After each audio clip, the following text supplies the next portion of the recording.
Starfleet Underground. Every week, we'll take a look at the latest Star Trek news and then check out a current or classic episode of Star Trek. This week, we're joined by our very own Vulcan Ambassador. We ask the question, are Romulans sexy? And we talk about, and probably do say, the F word. All of this and a lot more on Starfleet Underground.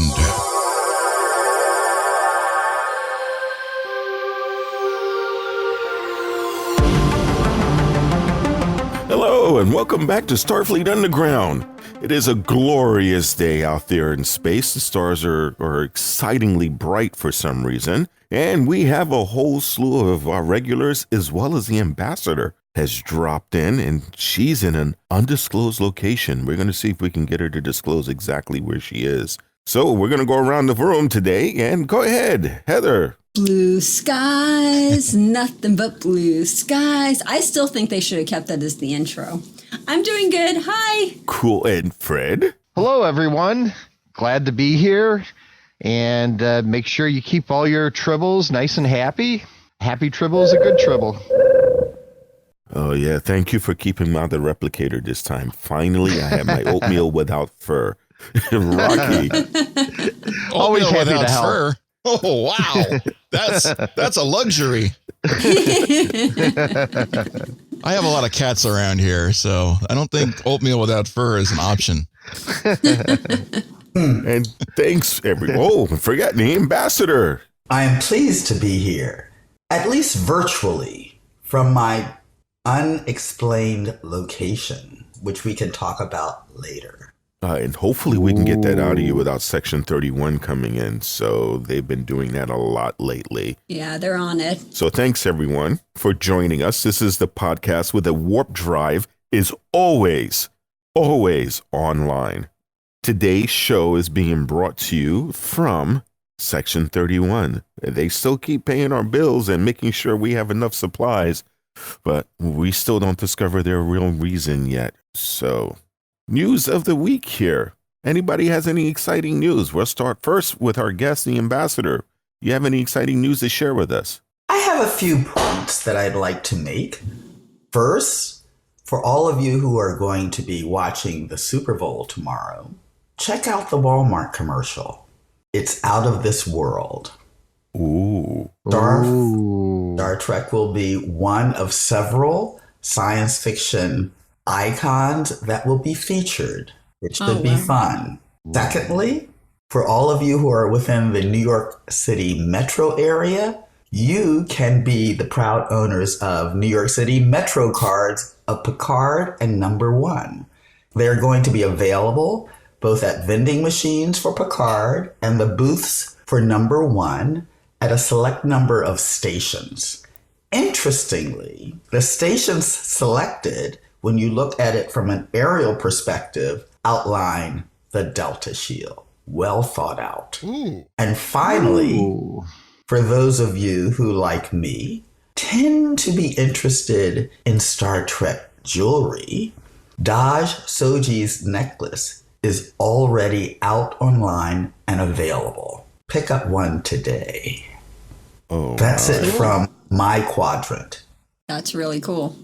And now, Heather, any news? Yeah, my news is if you haven't been able to watch the first episode yet, I wanted everyone to know that they could watch it for free on YouTube and I believe CBS as well, for a limited time only. So we should be having a link later on in the social media where you could find that. But go watch it if you haven't already. Check it out. Wow. Free, you say? Free. Yep. Who doesn't love free? Not pretend free, but free. Free. Free all capital. Free. Free. There was actually 3 E's in the free that I tweeted out Free, earlier. yeah. Free. Nice. How long does that offer last? It's a limited time only, and I tried to find out the dates, but I didn't see anything. Probably for a couple of weeks. The limit for that is probably because of the Ferengi, whoever the Ferengi is in charge of that, you know, they're probably gnashing their teeth. I guess the logical answer would be to watch it as soon as possible. Yes. This is true. And now, Fred, do you have any news for us other than you finally wrangling some of those tribbles? Actually, I'm enjoying the Picard series, and I'm looking forward to seeing where the story goes. It's a very fascinating story. Outstanding. And how about you, Rocky? Oh, I got the third issue of the comic book series for the Picard Countdown, and it kind of clicked in my head who the Romulans are, the Romulan couple. It was like, oh, that's who they are. That makes more sense to me. I got it now. So if you've been waiting for that third issue, it's out. Wait, so you can't tell us? Is that a spoiler? I don't know. We can talk about it. I was going to ask the same thing. Yeah, this last episode, you do kind of find out a little bit more about them. Yeah, you get the idea who they are. Also, to kind of jump right into that part, remember you talked about the last week, well, you didn't know whether or not if Geordi was alive because he was trapped the way they ended the book. Sounds like he is. Yeah, because in this episode, when they were talking to Picard, they brought up, why don't you get a hold of your friends? And LaForge was one of the names. So if he had perished, they wouldn't have brought his name up. Agreed. Right, yeah, because they mentioned Riker, Worf, and LaForge. So we know for sure that those three are, still around. The Romulans were name dropping. Yes. Which is obvious that they knew everything, which is a great thing about the show. Well, before we get into the show, we're going to talk a little bit about our foundation. There was homework to see Measure of a Man. What did you think? I think it had a lot of good tie-ins to this week's episode. I think that it was very heavy foreshadowing of the second episode of Picard. One, the relationship with Maddox. Not only was he trying to get Data, but Data left it that if in fact Maddox felt that he had moved on and his technology, what he was trying to do was going to be more in line with what Data felt he needed to do, Data was going to be happy to collaborate with him. So that we know comes back up in Picard. And I think Maddox is definitely a key in what's happening now. Yeah, one thing that caught my eye with that episode, The Measure of a Man, was during the episode, Picard and Guinan are having that discussion about what would we have if we, created lots and lots of datas and basically confined them to doing the grunt work. Essentially, it would be slavery. So is that why they revolted on Mars? Well, that's not clear, because if you look closely at the scene where the revolt occurs, it kind of looks like F8, the main synthetic that starts it, is hacked. I mean, you see his eyes kind of change. It almost looks like he was being hacked remotely. Well, the question is he hacked remotely, or is he just been updated by the grand whatever being it is? Because obviously all the synthetics are networked. Right. And if all of the synthetics revolted, is it because of some kind of non-synthetic implementation or interruption? Or is it because the synthetics did something that decided, we're going to revolt? Yeah. But it does beg a lot of questions, because one would think, based upon the way the court case ended in The Measure of a Man, that basically creating a bunch of drones, I guess, for lack of a better word, wouldn't be allowed. So something shifted legally, it seems. Well, synths wouldn't be allowed. And remember, all of those synths that we're working on Mars were created in Maddox's lab. So he certainly had something to do with, I think, something that he implanted in them. And I think it's even more circuitous than that there's several layers of the onion, which we can go into in terms of my thinking. Definitely into conspiracy. So basically he destroyed his babies to achieve a goal? No, I think it's more. I think that he was under the influence of the Dahj. The Zhatt Vash or whatever. Yeah. Yeah. Because if you watch the episode, And I agree with you, Fred. That was a good pickup that I observed too, that when his eyes flicked, that's when everything changed. However, if you notice that towards the end of it, when he did what he did, he committed suicide. There's no logical explanation for a droid to commit suicide unless you're trying to hide evidence of something that went on in the positronic brain. That really surprised me because I was not expecting that. I'm like, oh my, he's off it. Why is he doing that? It doesn't make any sense. Why would a synthetic do that kind of thing? And did you notice his name? F8? Fate. Oh, Fate. F8, Fate.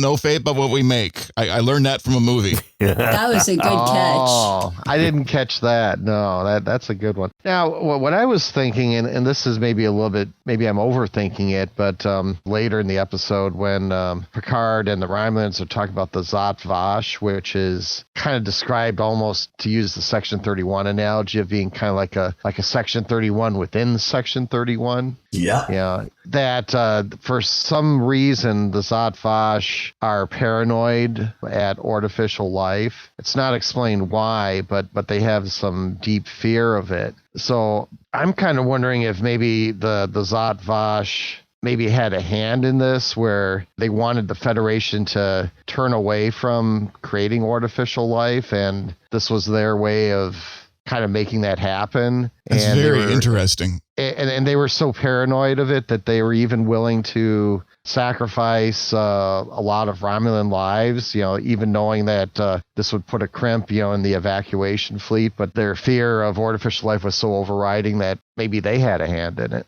I'm wondering if there are so many layers to this giant onion that we have, because you have it coming from multiple angles. You've got androids becoming sentient and revolting. We don't know why they revolted. Was it because of programming? Was it because of outside influence? Was it because Maddox didn't know what he was doing when he programmed him and he missed something? We don't know. Were Romulans involved with this? Were the Borg involved with this? We are so far in the beginning of this whole story. We don't know what's going on.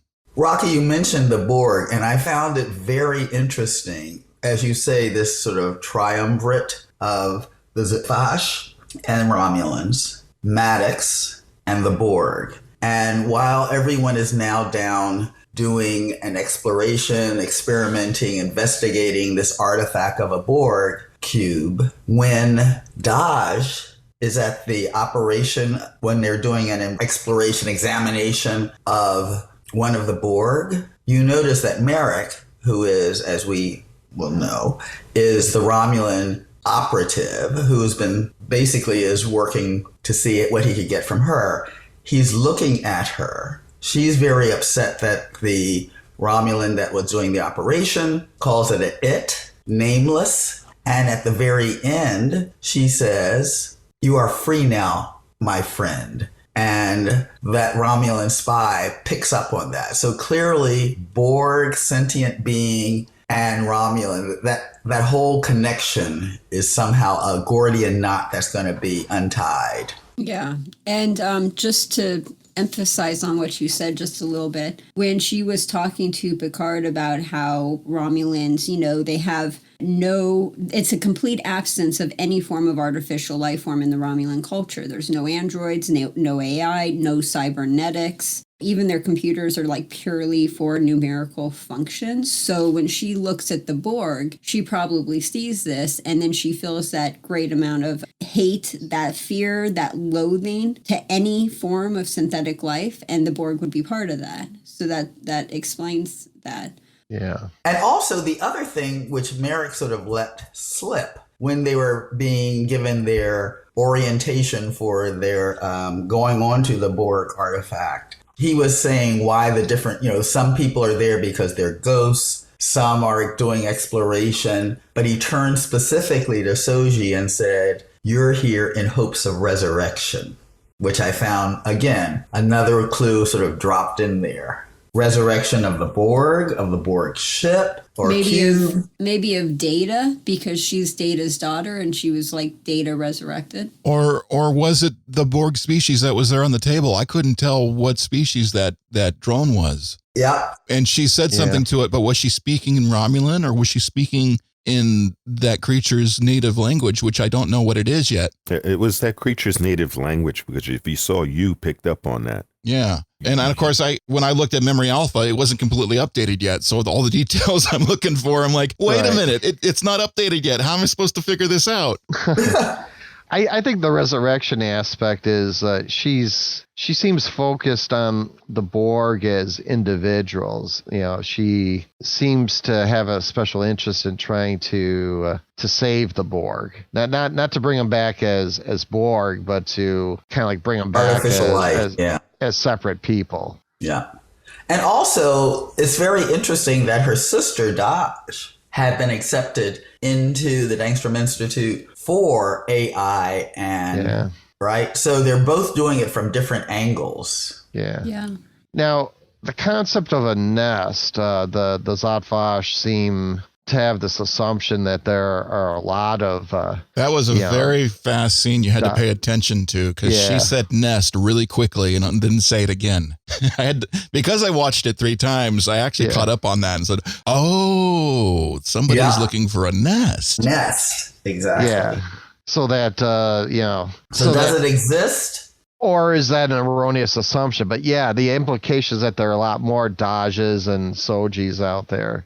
And that whole reaction that happened with what's going on with the Borg and how they're trying to stop it as much as possible lends you also, when you see the Starfleet Admiral wanting to go against and try to find her and get rid of her, it shows that Picard's instinct was right. Starfleet is not the Starfleet we know anymore. It's been infiltrated. Yeah, absolutely. But I must say, I must correct you on that one. She was not an admiral. She was a Commodore. I have a lower rank of admiral. But the Commodore was the one who is clearly one of the infiltrators of the Vash. What I'm wondering is Commodore O, is she a Romulan in a disguise, or is she a Vulcan and she's a spy for the Romulans? Not clear. Yeah, because I couldn't really get an emotional vibe off of her, except that she's just annoyed at things, which you can annoy a Vulcan if you really try at it. So I can see that. Right. So she might actually not be Romulan. I'm curious. Well, my thought on that, and maybe you're right. Maybe she is a Vulcan, but I was kind of speculating that she's actually Romulan, and that maybe the real Vulcan officer had been killed at some point and replaced by a lookalike Romulan. Yeah, I think she's a Romulan as well. I think infiltration has been significant, maybe since Data was first found. And they realized that there was this sentient being there. That they've been infiltrating Starfleet and possibly the Federation for some time. And the reason I kind of lean toward an actual Vulcan officer that was killed was that it would take a lot of planning and patience to kind of implant a Romulan as like an ensign and work your way up to Commodore. I mean, that would require a lot of... It's a long game, and it's the sort of game Romulans would play if I'm being paranoid about this kind of thing. Exactly. The double agent. Yeah. I mean, definition of a double agent, right? But like I said, I'm kind of leaning toward there actually having been a real Vulcan officer that, maybe as she moved up in the ranks at some point was killed and replaced by this Romulan lookalike. Well, we will certainly find out, I would dare say. Yeah. Before this is done. The other thing I found most interesting related to Lieutenant Rizzo. That's what her name was, yeah. Yeah. Is that the operative on the Borg artifact is her younger brother. And yet they are clearly so driven by their mission that she's going to be willing to sacrifice him to save herself. And she is completely aware of his methods. Exactly. That's the kind of way they run things over there. So that's like just as, slimy as you think it is. Yeah. Yeah, no, it's this is definitely an onion that is going to be peeled. The other thing I just wanted to say in terms of the series that they sort of threw in there a way out for a 3-year series or 3 seasons, not episodes, seasons. Thank you. Yeah. That is the word you use here, because we already have the foreshadowing. It's not even a foreshadowing. It is the reality that Picard has a disease that even in the 25th century right now cannot be cured.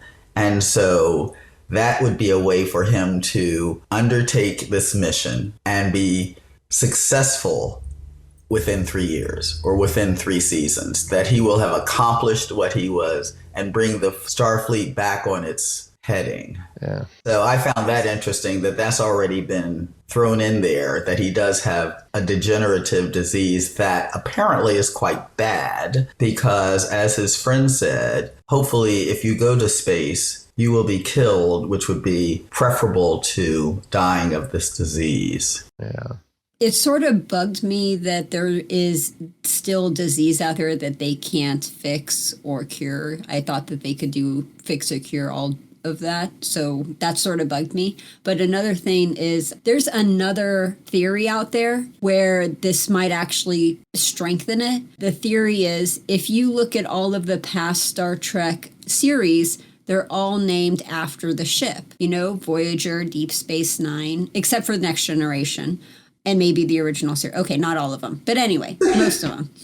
But not after an individual. Well, here's the thing. So and this is maybe a spoiler. I don't know because I don't know if this is going to be true or not. But what if Picard dies at the end of season 1 and then they name the ship after him? Oh, I can't see him doing it after season 1. Not when he's already been signed up for season 2 and he's inviting Guinan to come on board. No, I'm not seeing that. Maybe, go at the end of season 2. I don't think the writers would be that mean. They have an out because they know just how well beloved Picard as well as Patrick Stewart is. Yeah. Next season, they have Guinan coming back, and you have Guinan that brings the potential of Q, and who could solve and fix Picard with the snap of his finger. That's true. There you go. Yes. You get thinking like that. If you write Picard into that kind of a corner, you're going to piss off so many Star Trek fans just thinking exactly like that. They're going to leave in droves. Yeah, you're going to, in droves because he is so well loved. That's why the show so far, if my numbers were correct that I read, it's got like the highest streaming debut of anything that's been on TV as a streaming service. So I have to research those numbers again to see how it did. I think for CBS. I think that's for CBS. Okay, yeah. for CBS. And so it was really awesome in that respects. One of the things I'd like to bring up, we talked about this last episode, is that when Dahj talked to her mother and the mom said that you have to go and Picard and keep him safe. If you notice that Dahj on the Borg cube called her mother and asked, "Censored by Section 31. So, yeah, I jumped ahead. Sorry, time leak. Time leak in my brain. Never mind. The temporal agents will be paying you a visit. Oh, crap. There's somebody in the center of my room again. Damn. The amazing thing is the first episode of this series so far was friggin' phenomenal. And if you haven't seen it yet, it's on YouTube. Go find it. Yes.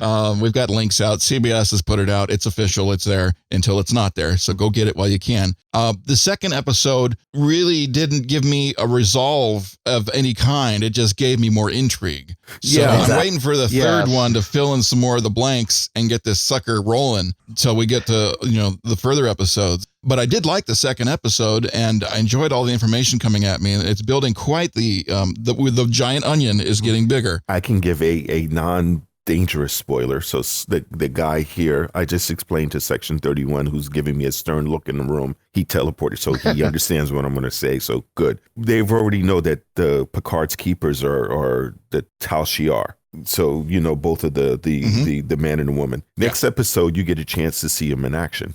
Oh, good. And can I just say, I don't know who the actress is, but I love her so much right now. Laris is so awesome. Character Laris. She's so cool. Yes, oh my goodness. Laris, yes. When she gets pissed, step back. One thing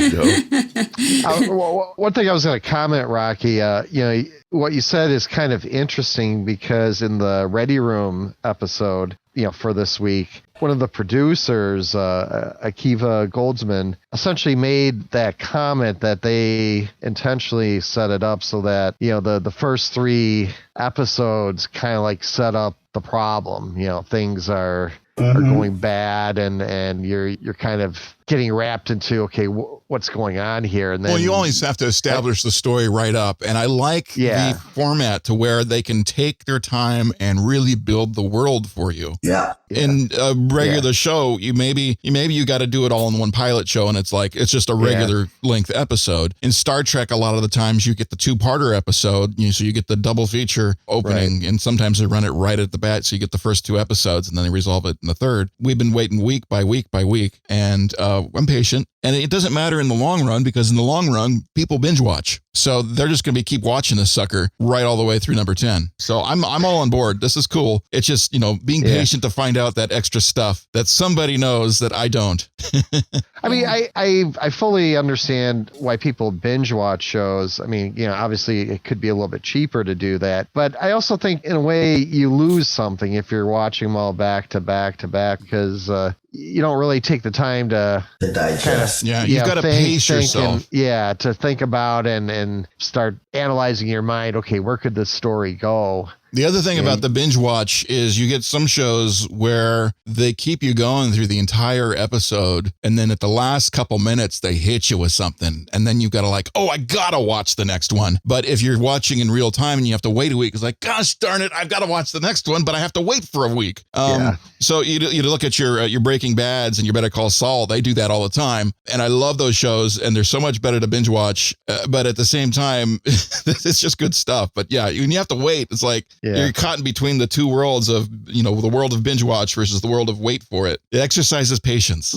I have friends that will actually purposely not watch the season, wait until the season's done, and then they'll binge watch it all in one weekend. And that's how they prefer to do their TV. But that's a good way to do it. But also that does an injustice to the show, because if you have the bean counters are looking to see how many people watched it, and they go around and says, well, the numbers are less because if you have everybody waiting till the show is over, by then it may be too late, because then they don't have something to go to the advertisers, to the network, and say, look how hot this show is. Well, it depends on which bean counters you're talking to, because my beans have paid for the full CVS access, so I don't have to wait for commercials. Yeah, same so here. At the same time, they have my money, but the other time, some people are paying half price and watching it with commercials, right? So I have no idea who's sponsoring Star Trek right now. No, I just know that I love Star Trek. It's the people that won't buy the episode. They won't subscribe. Yeah, they'll wait until the whole thing drops, and then they'll do it. Yeah. But you've got to wait for the whole story to get out before you really count all the numbers.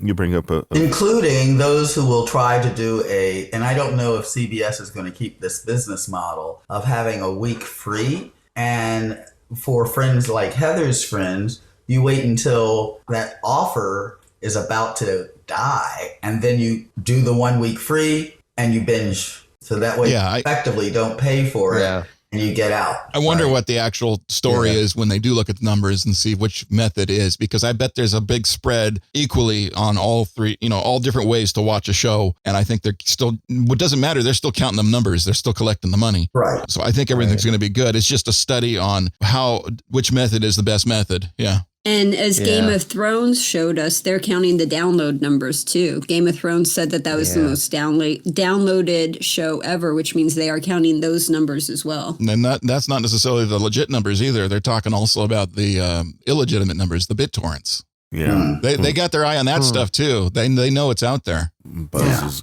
is buzz. Interesting.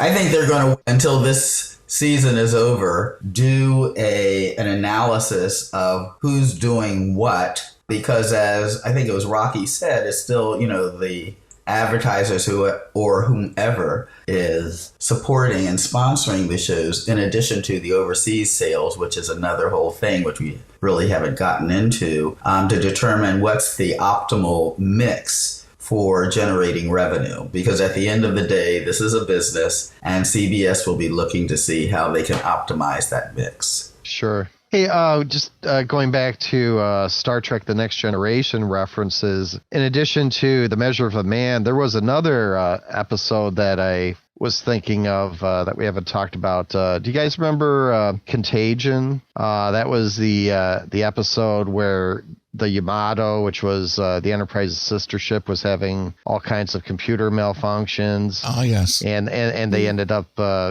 exploding. And it was also a Galaxy class ship, and then the Enterprise started to have those glitches. Yeah. Right. And so Picard ended up, pursuing the Yamato's mission, and they ended up going to a planet in the Romulan neutral zone. On that planet, they found some old Iconian technology, including gates that allowed them to travel instantaneously from one location to the other. And those gates kind of reminded me of what we saw by Starfleet headquarters. You know, those gates where people are just kind of like you just walk on through transporters. Yeah. So I was kind of wondering whether maybe they had started to figure out how to maybe adapt some Iconian type technology, maybe on a small scale for terrestrial transport from one location to another on Earth. It'd be interesting to hear the backstory on whose decision it was to do that and why they did it. And it was easier to pull off than a standard transporter effect from a production standpoint.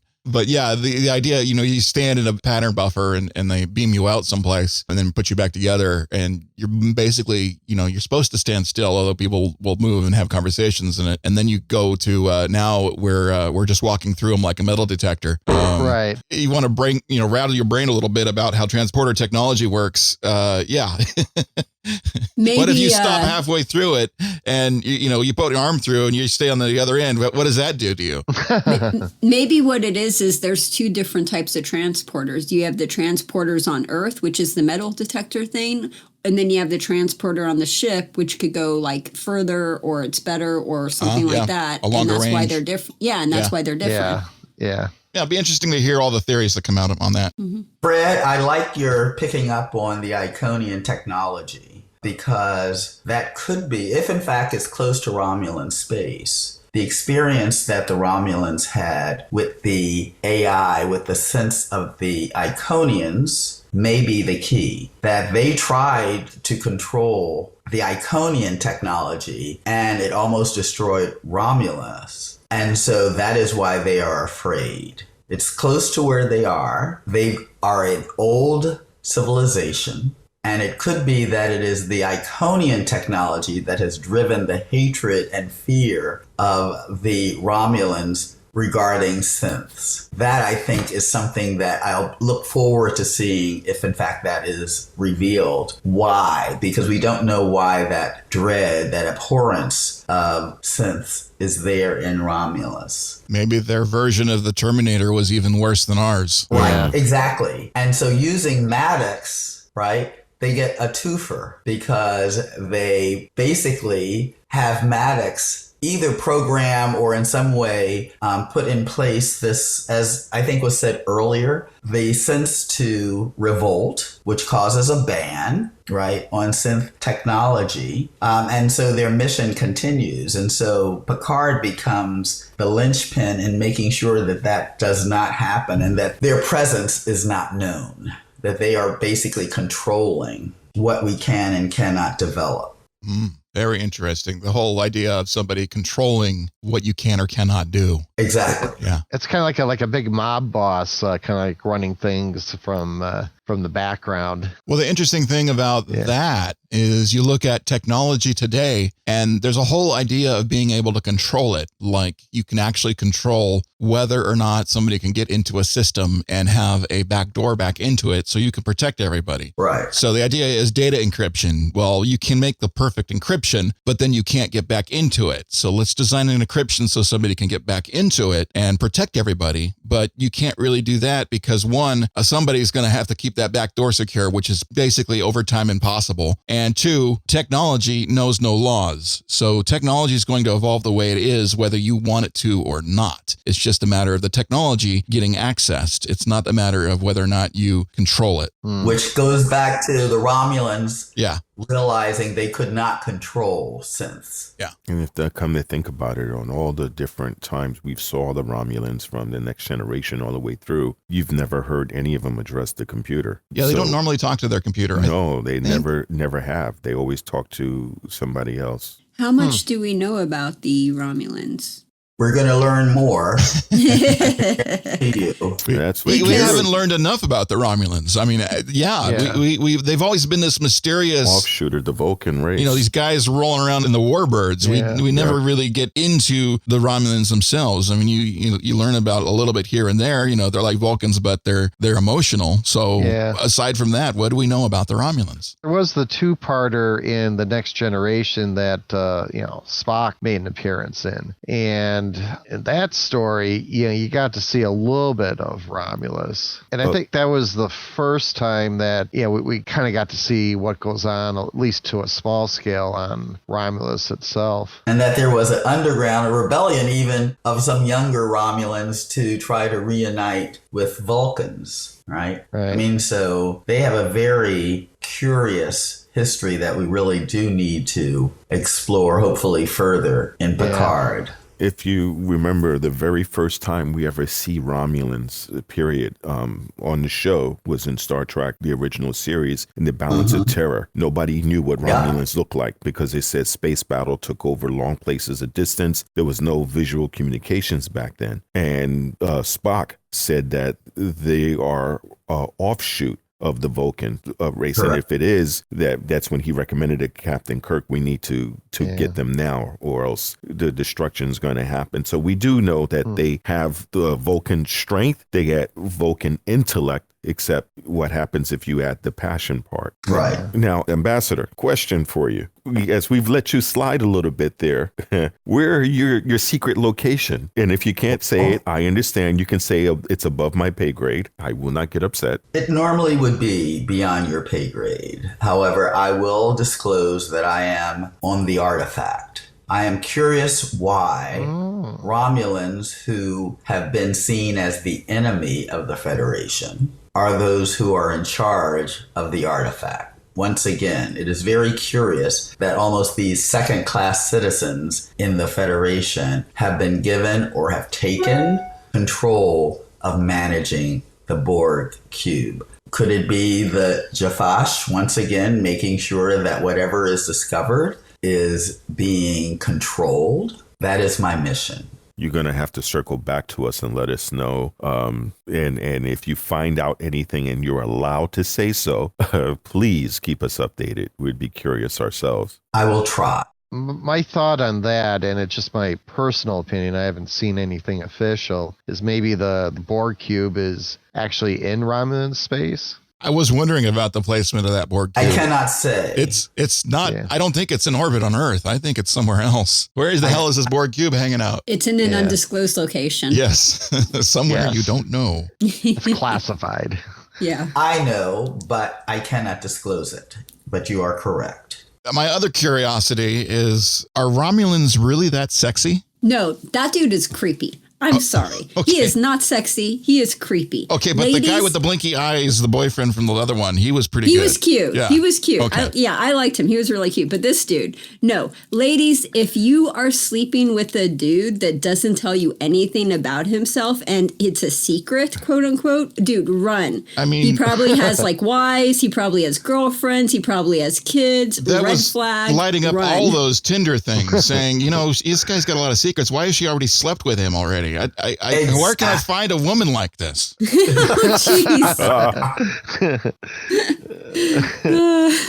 are correct, Heather. When that many secrets are kept. Yeah, that's not good. Run. Yeah, I love the, can you keep a secret? So can I. It's just like, dude. Now, my only other comment or thought about that is that she hasn't been triggered yet. Soji hasn't been triggered. Could it be, and this may be one of those layers of the onion, that she is also toying with him? What if she has already been triggered and that's just what she's doing? Or maybe she has been triggered. Right? Yep, since she's already has shown some affinity to Borg, right? And her sister has shown some affinity for learning more about AI. androids are really good poker players, so maybe she's playing everybody. Yeah. And I just have to say, so she's a therapist and she's a Borg therapist. So does this mean that like in a future episode, we'll see 7 of 9 on the therapist couch, like talking to her, telling her about her past? 7 of 9 on any couch is going to work for me. So I'm all for the couch. Oh, jeez. Be careful what you suggest, Heather. But oh, shoot. Sorry, I couldn't. You left that one right there. I just had to. I'm changing the subject. So when Picard walks in, did you guys notice how the ship changes? Yes, When the Enterprise. Right, Yes. and it's Enterprise D, right? Correct. So why aren't they focusing on Enterprise E?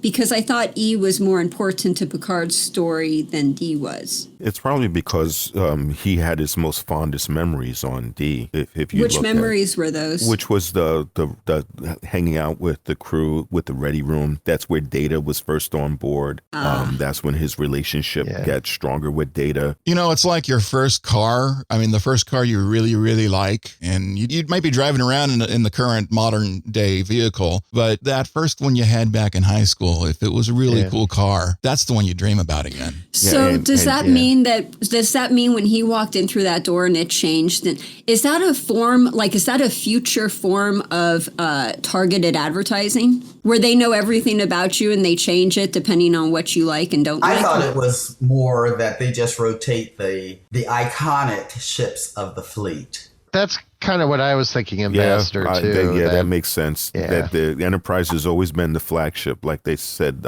any ship that's named Enterprise always winds up serving with distinction. Yeah. So, and I bet you got some Excelsior fans out there that, if you wait there long enough, Excelsior would have popped up on that thing. Yeah.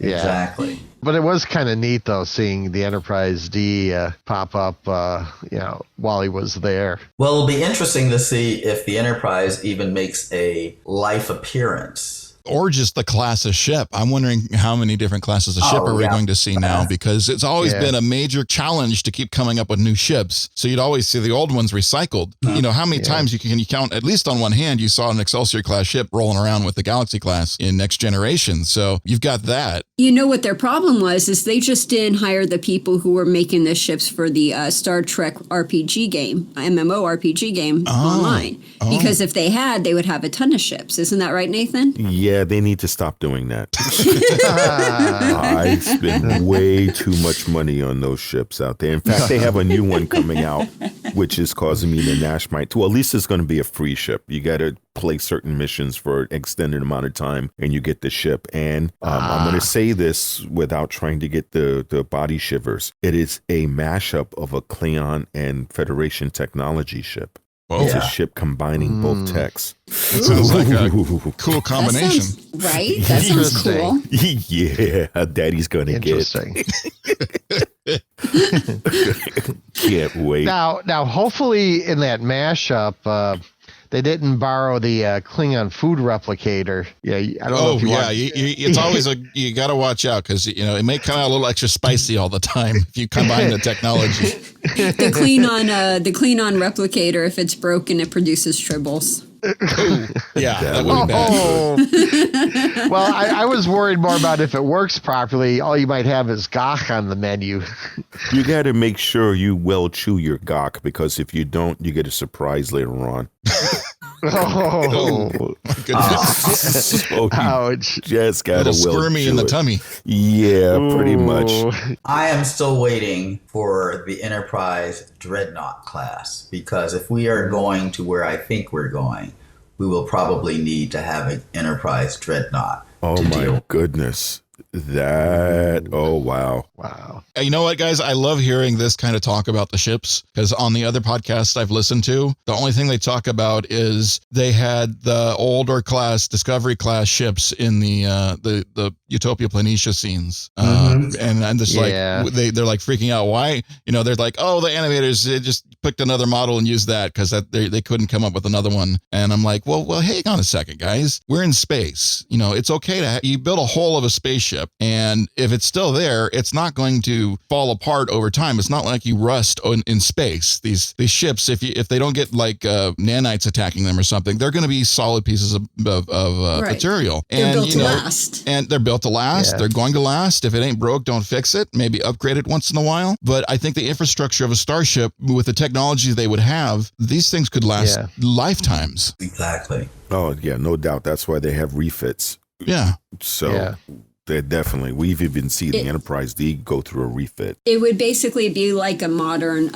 airplane, where airplanes last forever. You know, they have very few maintenance. They're really safe. It would just be an upgraded version or a better version of an airplane. That's true. We run some of the original bombers for decades and decades and decades. Kids are flying these things now that grandparents of, in their age, they would fly. Yeah. But there's very few of them because there is metal fatigue that occurs regardless of the metal. So even if you have a plane that's been around for 100 years, there's very few of those. But when you're in an atmosphere, I can understand that. But in space, how is the fatigue when you're flying around in space? Vibration, magnetism, and radiation. And we don't know what dark matter would do to this ship, too. And micro meteorites. Okay, guys. All right. Yeah. You're talking to a bunch of people that love space. No, I'm hearing it all, and it makes sense. But I'm still not hearing the, why do they have that old thing in that shot? There's no reason for that to be there. And I think, there is a reason. And I think the classic ships can still hang around with the newer ships. Well, I think they have a point, but I think it's a minor point. I think, it probably would look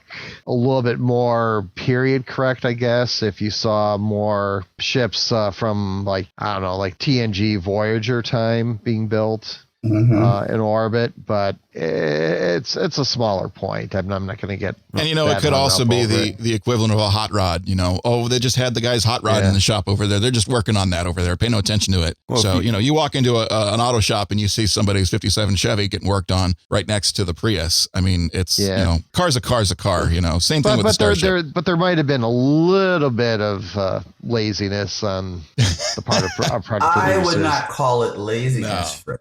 Yeah. This was a crisis where you were trying to upgrade almost any ship available in the Federation to rescue the Romulans. Yeah. Well, that's a good point. So you were pulling ships that may have been offline for a while and trying to update them. And once those ships were destroyed, that's when the divisiveness truly took place. The Federation was not going to invest in a whole new fleet of ships for the Romulans. That's a good point. So it was more than just, fixing up the hot rod. This was a crisis, and they did not know when the Nova was going to explode. They were trying to get as many ships. Picard had been very successful in making a compelling case for the rescue, which means, and I think there was 90 billion Romulans in all of their worlds. So you were going to try to put anything that was still flying out there. Yeah. Unfortunately. Yeah, it was that kind of emergency. Yeah. Yeah, because even if you remember in Star Trek Beyond, you had a starship that was planet-bound for a number of years,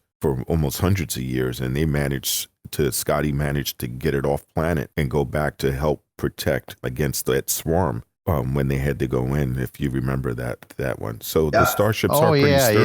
Yes. Yeah, that starship, remember, it's like, you're wrecking my house. So this ship was still, so they are meant to last. And they managed to get out there. And plus, if there's any hull breaches, you have the containment force field. But yeah, the ambassador is correct. Having all those ships out there, Starfleet probably looked at it like, now we have an excuse because we didn't want to save Romulan lives. And Picard's like, their lives. And it's like, we don't want them. We don't know what planet we're going to put them on. Nobody else wants these refugees. So, let's let them die. It's easier to let them die. And that's not a Starfleet tenet. That really isn't. No. That's not humanity. I mean, that's not humane. No. That's just a horrible thing to do, period. Yeah.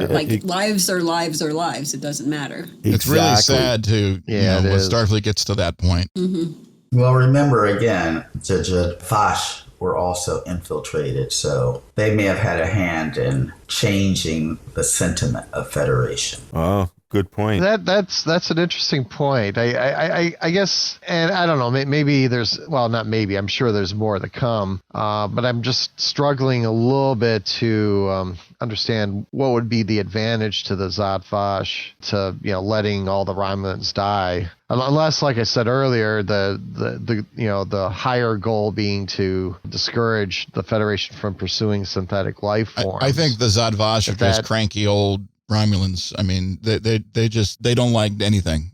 They're like, the heck with all of you. Let's just we're supposed to explode in a supernova. I mean, why are we trying to get away from this? But one thing that was interesting about the Admiral's comments, assuming, she was correct and that she wasn't, skewing the facts a little bit, it sounded like this decision was more than just Starfleet. I mean, she said that, what was it, that 14 major worlds in the Federation were opposed to this. Correct. So it wasn't just Starfleet that was struggling with this. It sounded like it was more like the whole Federation was struggling to do the right thing, and there were a lot of forces pushing and pulling. Those member planets, they said that was threatening to leave. Those member races was threatening to leave because they didn't want to save the Romulans. And if you look, you never usually have 100% buy-in for anything. I mean, even 3 out of 4 dentists can't agree. So you're going to always get a percentage of it. But we don't know the total population of how many member planets there are in the Federation at that time. And so who knows what percentage. I don't think the number of planets that said they didn't want it was large enough to cause a problem.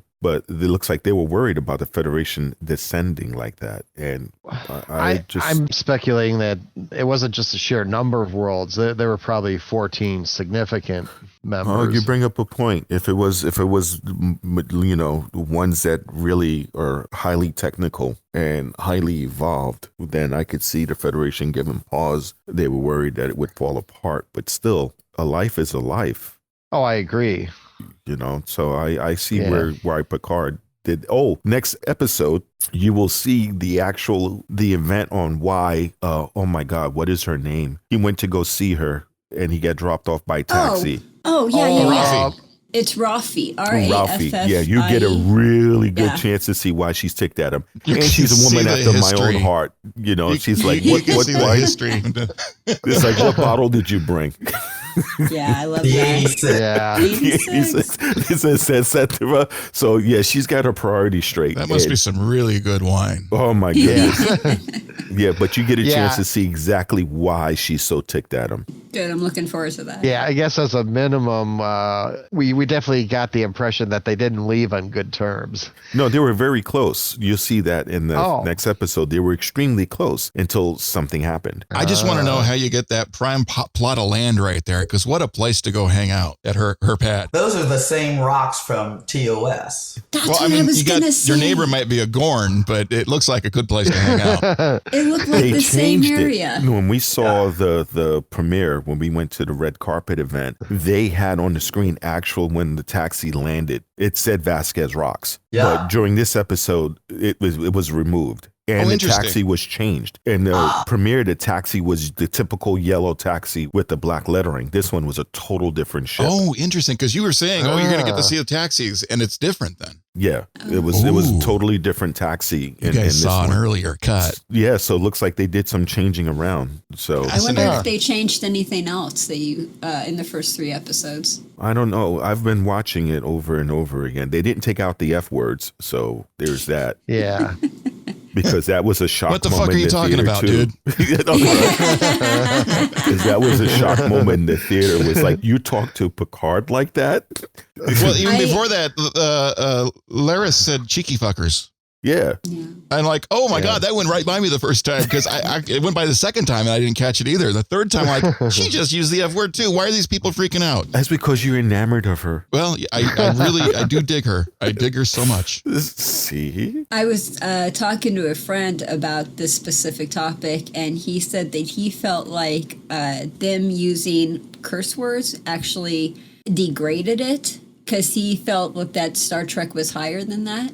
What do you guys think about that?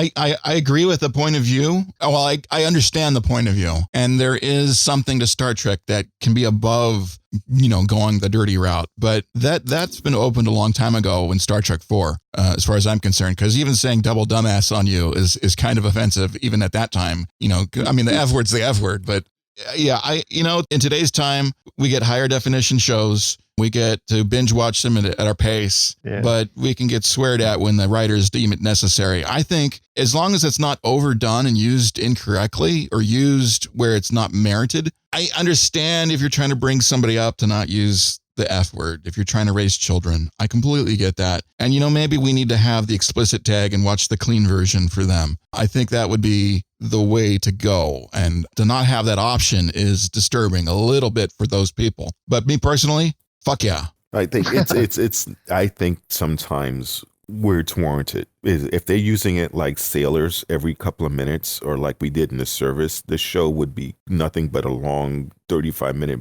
bleep. Yeah. But I understand maybe why they put that in for shock value. And plus them doing it the way they did with her addressing Picard gives you more of a sense of outrage of how dare they treat him like that. Yeah. And if they use it where it's appropriate and they don't overuse it, I agree. I think I'm all perfectly okay with this. I'm actually watching The Expanse. I'm still trying to catch, I'm still in season 4 of Next Generation on my rewatch. Expanse is good. Expanse is so good. And I watched it on Sci-Fi almost exclusively until started to rewatch it with my dad over the holiday. And I'm getting through it and I'm like, I know they said the F word here and there, but I don't remember saying this many times. And they're not overusing it. It's appropriate when they're using it. So I'm okay with it. It's just another word. And that's really all it is. They could do like what a lot of other sci-fi shows have done in order to take away the sting of it, but it's still meant like in Battlestar Galactica was frack. Yeah, that was a classy way to do it. Yeah, I loved how they did that. And in Farscape, it was Frel. So you had ways to be able to get around that. So I guess curse words for humans are always remain the same. We don't get too inventive. The cool thing about this is that still people will be talking about Star Trek. I mean, I think we all were so used to it being a clean Star Trek, but that was based upon the censors back in the 60s. The rules of the game also have changed. This is true. From broadcast to streaming. So I think they are trying to move it into present day. And if you're trying to be relevant and modern and you really want to drive a point home, if you're using it correctly, it's a good word to use at a certain time. Absolutely. I would tend to agree that as long as they don't overdo it. I mean, I occasionally here and there, I think that's okay. But as long as we have Joe Pesci come on the show and use the F word appropriately, I'm okay with it.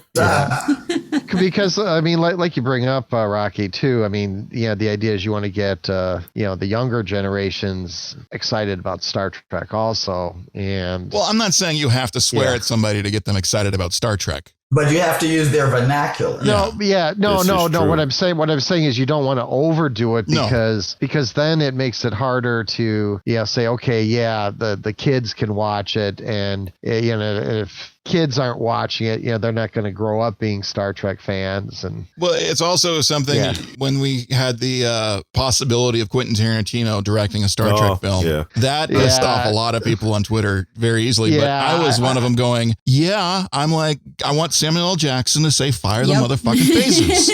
Because I understand where everyone's coming from, and I had mixed opinions on that one. Yeah, but I like if they're going to do it, the way they're doing it right now so far is perfectly okay with me because they're doing it when it's necessary. And as much as we think our kids don't know curse words, right? They know curse words. Thank you. I'm waiting for the next F word. Where is the next word coming? Because I want to hear what that word is going to be. What's the next one they're going to ban? The kids, I completely agree with you, Nathan. They learn, all of these horrible words in first grade, and they're all using it proficiently by fifth grade. So and they hide it from their parents. And they hide it from their parents, exactly. Yep. So us trying to quote protect the kids, it's not working. No. One last thing I wanted to ask you, Earthlings, was to what extent do you see the first two episodes mirroring your global situation. Star Trek has always been a reflection of what is going on Earth, and I am curious as to whether or not you think there are some indications of the reflections of what is going on today.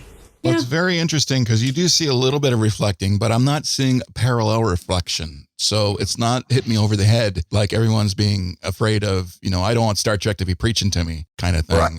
And it's not. I don't see it doing that. I see the stories interesting and the sci-fi is there, but it's still compelling. The themes might be there, but they're not banging me over the head. And I don't think they're going to bang over the head other people either. No, Star Trek was always subtle when it comes to that because the show, in my opinion, is touching on immigration because you do have a bunch of people who, for whatever reason, the majority of people don't like, and that's happening here on Earth, where you have a natural disaster or you have people who are being hunted in their land and they're trying to escape and they're being stopped at the border. Now, mind you, we're not sending out thousands and hundreds of trucks to pick them up and help save them, but it's a little bit of a thing there when it shows it. So I agree. It's not hit you in the head, but it is subtle. And it is there. Yeah, I would agree. I would totally agree. There's also a sense of inward looking as well that I sort of picked up in terms of Brexit, as an example, in terms of the EU, in terms of our own,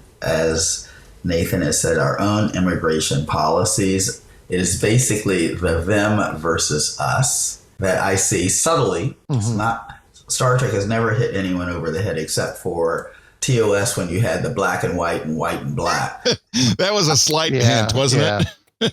But I think they are definitely showing or giving some echoes to what is going on, which is also something that I certainly look to Star Trek to do.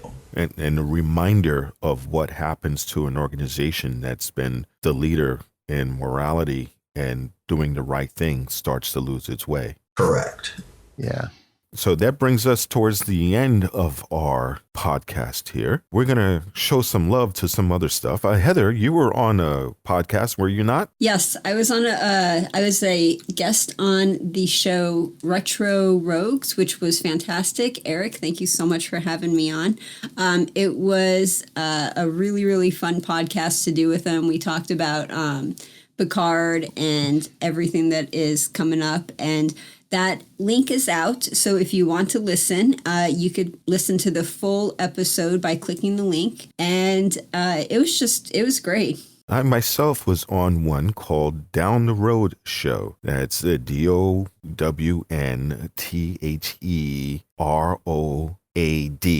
show. I was on as a guest. It was a video podcast, so you will see me as well as a fraction of my bedroom there. So that was on, and you can find him on YouTube as well. Anybody else? Will we have these links on our webpage so that all of our listeners can link directly? Oh, yes, we can go ahead and take care of that. We got our social media warlock wizard. We'll put those on there for us. Now, of course, anybody who wants to reach us, you can go ahead and send us a subspace wave here. We're on The Collective at starfleetunderground.com. All one word, no spaces on any of those, as though The Collective at starfleetunderground.com. Feel free to leave comments, suggestions. We have a automatic profanity deletion thing, so if you're going to leave like one word things about the show that's not flattering, chances are we won't see it, and we'll gather around and laugh as we burn it. So it's not a problem. For those of you that have been constant listeners, we appreciate you. So thank you so much for doing that. Now you can find us on all social media platforms. We're on iTunes. We're on also should be all Instagram, Facebook, most and everything. Of them, at least, yeah. And if you have an iPhone, it makes it really easy. All you got to do is say, Siri, play the latest episode of Starfleet Underground podcast, and it'll start right up. I know, magic. Woo! That's cool. And if you link your iTunes account with Alexa, it will do the same thing. So you can find us everywhere. There's no excuse. So thank you for tuning in and listening to us. And remember, just don't have a great week. Make it so. Starfleet Underground, beaming into a podcast feed near you. Log on to our website at starfleetunderground.com and send your comments and questions to thecollective@starfleetunderground.com. Follow us on Twitter at StarfleetUnderG and on Facebook and Instagram, we're Starfleet Underground.